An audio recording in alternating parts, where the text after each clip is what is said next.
My name is Paulino Kubasu. I am the president of OWIT Nairobi. OWIT is an organization of women in international trade. I'm a mother to 3, I am married, and I also run my own business, which is called Azavi Foods. Azavi Foods sells natural, organic, dried, healthy fruits. We dehydrate them and package them into healthy snacks so that you're able to eat healthy. We want to make the world a healthier place. We support smallholder farmers by buying from them and ensuring that they are practicing good agricultural practices. Being a businesswoman, I understand the challenges that SMEs or business women go through in ensuring that their businesses become compliant, their businesses become known, and in going to market can be quite a challenge. Many businesses succeed, others do not succeed. Others do not even celebrate their 5th year, which is really sad. And that's why I'm passionate about women economic empowerment. And I joined OWIT 4 years ago, and I was passionate about the things that we're going through. I was happy to be interacting with women, like-minded women. I had been in employment for 11 years in the corporate industry. Before I took the leap of faith to start my own business, which wasn't quite easy, and I definitely understand what people go through when they are starting their own businesses, including the support that they require from the government, which is quite critical for economic, for Kenya to even grow. And what I liked about OWIT is that they are keen in ensuring that they promote the advancement of women to international trade. I joined in as a member. I listened to other members during the networking sessions. When I was about to give up, when I was starting my business, and I was about to give up at some point and go back to employment where there was a stable income, where I was paid every month. And here running my own business, money was just going, all my savings were depleted, and I was just about to give up. But the women in OWIT stood by me. They gave me their own experiences of how they had grown their businesses into successful empires. And I was motivated, and I decided I was still going to remain an entrepreneur. And I asked, of course, the Almighty God to help me, because we had made a pact before I left employment. I let him know that he needs to be my guide as I start my own business, where I'm going to be transforming communities. And within 2 years, I had joined the OWIT board. I was quite, I participated in all their meetings. We networked. They had monthly meetings where they used to bring in different experts that let us know how to build our business, whether it's developing our management skills, whether it was in becoming compliant, whether it was in how to access finances, whether it was on mentorship. And the mentorship for me was quite practical, especially when we engaged the various members who are going through different years in their businesses. So it was quite interesting for me. I joined the board as a resource mobilization vice president, and I served for 2 years, and thereafter I became the president this year. So I'm serving for 2 years, 2022, 2023. OWIT is run by a board who are women who are also running their own businesses. So who is OWIT? OWIT is a membership organization. OWIT was started in the US in 1989, and from there they opened different chapters around the Americas. Then there was an interest of those who wanted to export to Europe, to Africa, and other chapters were opened. In Africa, we have 4 chapters, that is Kenya, Nigeria, Zimbabwe, and South Africa. Kenya was started in 2001 by the United States launched by the United States of America, who are one of our strategic partners. OWIT, being a membership organization, we are very keen in bringing on board as many members as we can, and for us to be able to grow their businesses, not just growing them locally, but also internationally. So from the beginning, we work with members to ensure that they tailor-make their services, they tailor-make their goods into international brands. It's also a networking forum where we meet on a monthly basis, and we network, we get to know about each other's businesses, we get to motivate and inspire one another. We get sometimes even our own members who have succeeded in businesses engaging us during the various forums. Let us know the challenges and the opportunities that have come by their way and how they have broken the barriers. And that's what we are keen on in OWIT. As we promote the advancement of women, we want to encourage more women to step up, to let their voice be heard. If there is no opportunity on the table, let them pull up a chair, let them stand, but let them be in the room where they are making decisions, where they are making policies that are talk about our gender inclusive.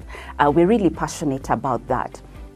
And our vision is to ensure that these businesses are supporting their communities, they are growing their communities locally, and as they maybe open branches to the other parts of the world, especially those that are doing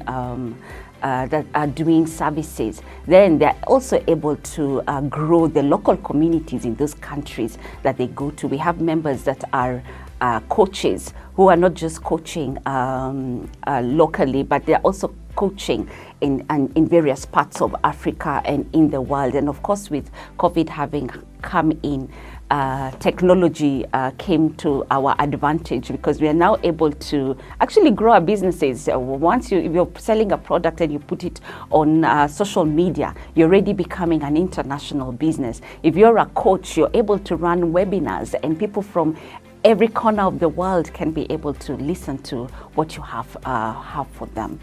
Our values are growing the community. We are keen in ensuring that there's innovation and creativity. We promote strategic partnership, and one key one is that we make sure that we leave no woman behind. So we always say, tell a friend to tell a friend who is running a business to join OWIT, where they will be able to benefit. And how do we really achieve this? We achieve this through our 4 key objectives. One of them is market access, which I am really passionate about, because you realize that sometimes people have very good products of good quality, they are well packaged, but they struggle in knowing how to get to market, or even how to expand their market. So OWIT is very keen in that objective. The other key objective is capacity building. We have 4 meetings. We have 2 meetings every month. One of them is virtual, and the other one is physical. Physical is important, where we're able to interact with one another and get to know who the OWIT women are, and also inspire each other. We need that extra energy to be able to inspire another woman who is about to give up, or who is doing well, and they need to be encouraged to go further. The other key objective is financial access. Financial access, we work with different institutions. One of them, who is a strategic partner in finance, is ABSA. And of course, apart from ABSA, we have others, including our members who are financial coaches, and they're able to let our members know which options which financial options are there for them. And some of those financial options could be grants, they could be equity, they could be loans, and many more. And also how to just manage their financial books, because that is one of the key areas, or areas that where business people struggle. They're out there, but they don't understand their financial statements, which is quite important for them to understand their financial health, for them to know whether they have the capacity to grow into the international markets. And we handhold them into this. And the other one is mentorship, which is quite critical, because this is a real time where you're able to get a mentor either within the members or other partners like the Sherry Blair institution that we have partnered with. You get a mentor who has been in business and is able to help you in one of the areas that you are struggling with in your business, whether it is in the financial part, whether it is in building your strategy, understanding your business, where it is going to, how to market, understanding your competitive edge, understanding your go-to strategies, your selling points, your how to price your products, how to price your services. And I know services can be a big issue where we really struggle in knowing how to come up with packages, tailor-made packages that will attract the various your target market. That is quite crucial. So like with the Sherry Blair institution, they offer us a 1-year mentorship opportunity where we ask our members to enroll and they are mentored. They're given a mentor for 1 year, sometimes 6 months or 1 year, and they're able, by the end of it, they're able to scale up their businesses because they understand what their struggle was. So what does our membership look like? We have 3 categories of members. We have members that have not begun. They're in ideology stage, and they just need to be motivated on to take the next step. They need to understand what they need to do for them to now make their business compliant, how to maybe brand their business, the logo, how to register their business. So they're really at the beginning and they really don't understand. So we ensure that we assist them in developing their strategy and also giving them timelines on when they can start when they need to start their business. And these form about 10% of our members. Then we have those who are emerging exporters. Emerging exporters are those that have already started exporting. They're probably exporting to just 1 country or 2 countries or 3 countries. And this forms 30% of our members. 20% of our members are those who are already in the export field. They are exporting to different continents. They are exporting to more than 5 countries. And these are the ones that have been in business for probably 10 years and above. And we really rely on them to be able to mentor those businesses that have who are emerging exporters and those who are in ideology stage. We welcome not just women, even men. We also target the youth or students to come in and actually those who are doing business to come in and become members of OWIT. For you to join as an OWIT member, we have different packages. One of the packages is the individual package where you pay 10,000 Kenya shillings per annum and you're able to attend our meetings and our events. If there's any payment to be made during the event, you will get the rate for members. We have the SME package, which is 50,000 per annum, where you're able to also join the meetings and your employees can also participate in those events that we have. We have the corporate membership, where they pay 150,000 Kenya shillings per annum. And you're able to bring in your employees too. They can join the meeting. You're able to have per quarter, you'll have speaking engagements. You can brand our events with your banners. You can come and let us know the initiatives and programs that you are running that you would like the OWIT members and the non-members who have joined the meetings to understand the program or join the initiatives that you have. You also get the opportunity of placing your logos on our websites and also other platforms. Like we have events, we can also put a co-branded we can run a co-branded event together, and your logos will be on the various communication materials that we will have created. We can also do events together, different types of events, if it's conferences, if it is running the marketplaces like Sokos, where we showcase our members' goods and services. We can do that together, being a corporate member. We are also, one of the new packages that we are starting is the student package. We are yet to tailor make that, but the target will be where we target university students, or those that have just left university, to come in, so that we are able to nurture them into creating their businesses from the beginning to where they're able to stand on their own and they're able to run their businesses. And this one, the membership fee will be at 5,000. Will be at 5,000.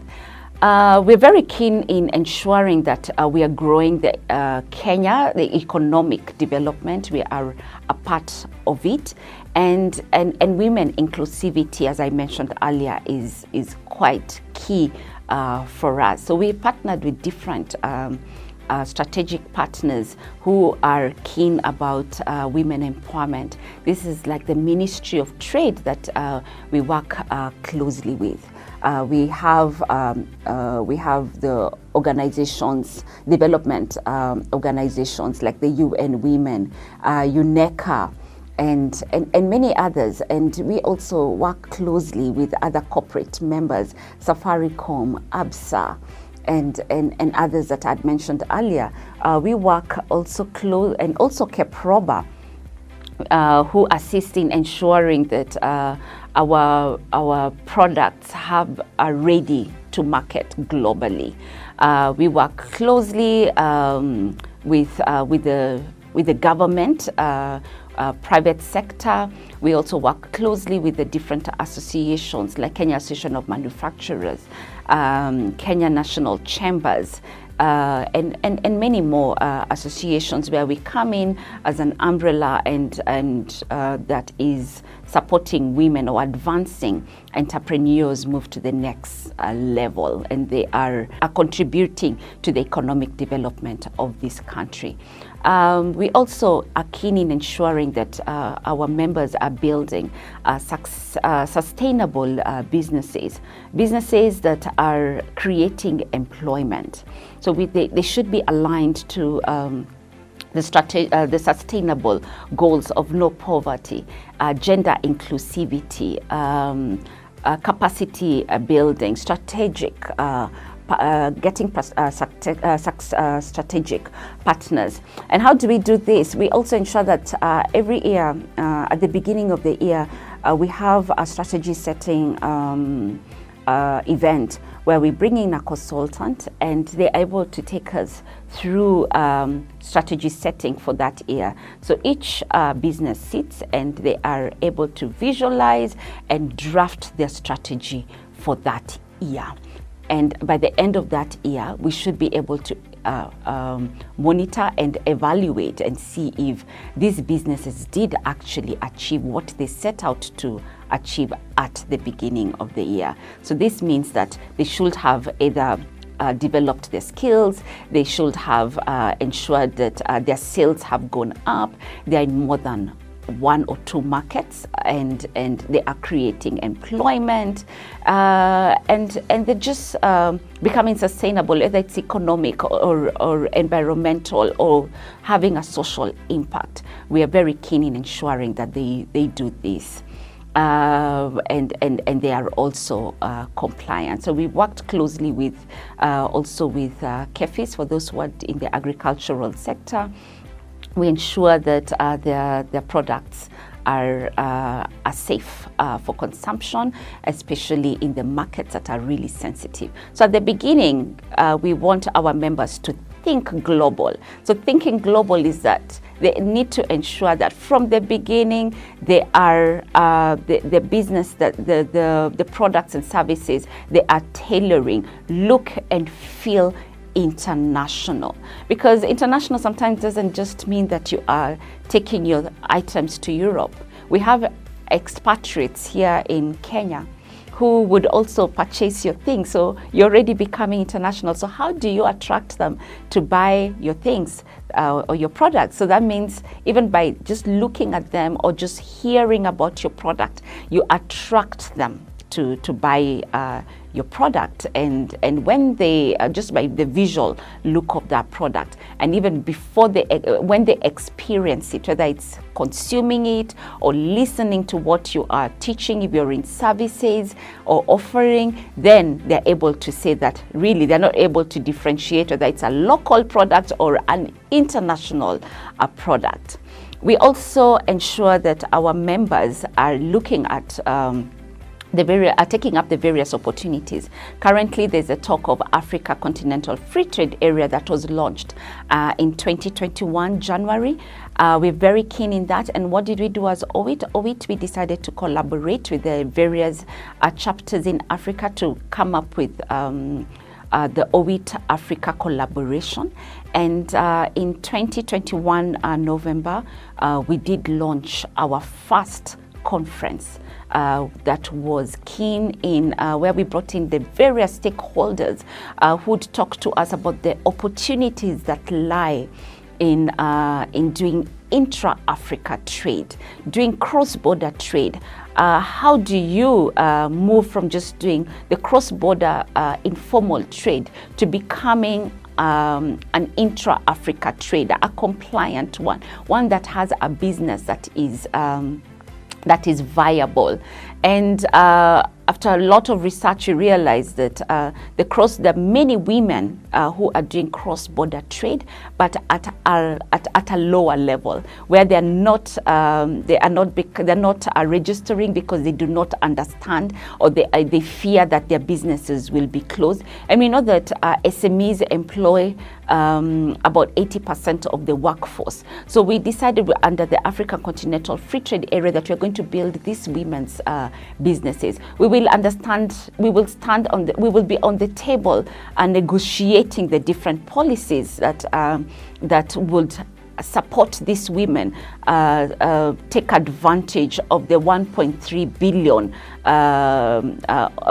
people that live in Kenya, because this is a one marketplace that has 1.3 billion people. How do they then trade with confidence? How do they trade their products? How do they make sure that their products are of good quality? Yeah, they're of good standards. So that's how we come in as the OWIT collaborators. And every year we will be doing conferences. We will be bringing in these traders to have a feel of what intra-Africa or even international trade looks like. It was quite a successful event. And I did not mention our sectors. Our sectors are in 5 categories.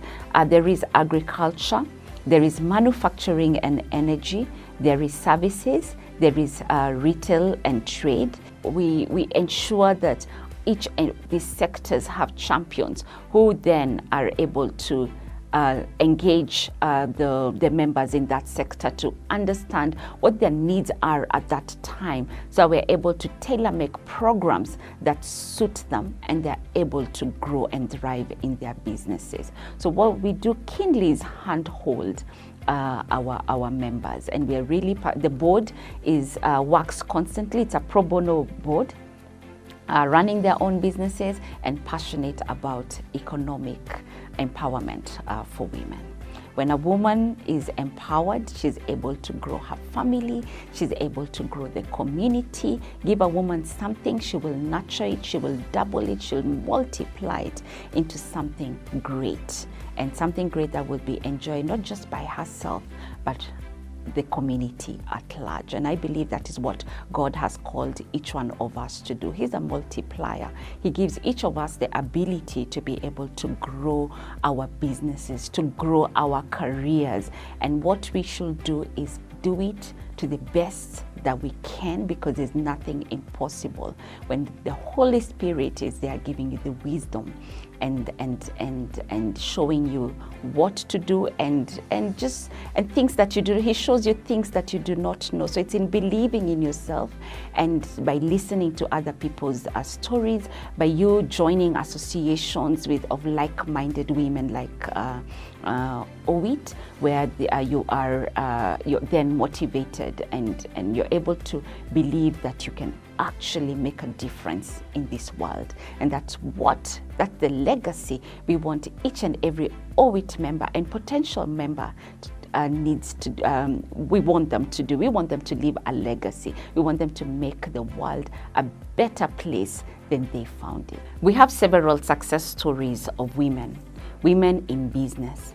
Some of them actually had given up. And especially during the COVID time, we saw many businesses impacted during that time. Some businesses closed, some businesses hibernated, some businesses actually did succeed and did make money. So what did they do? One of these businesses is Afroaccessories that belongs to Mary. Mary does textile. She's in the textile industry. And she's under our membership. She falls under the retail and trade sector. She's a designer. She's a fashion designer. She tailors fashionable clothes, an example of what I am wearing. And she actually does export. She exports to Europe. She has a market in America. The times you will see her every year for 3 months. She goes to America to sell her clothes during summer. She joins the trade market there for 3 months and she sells.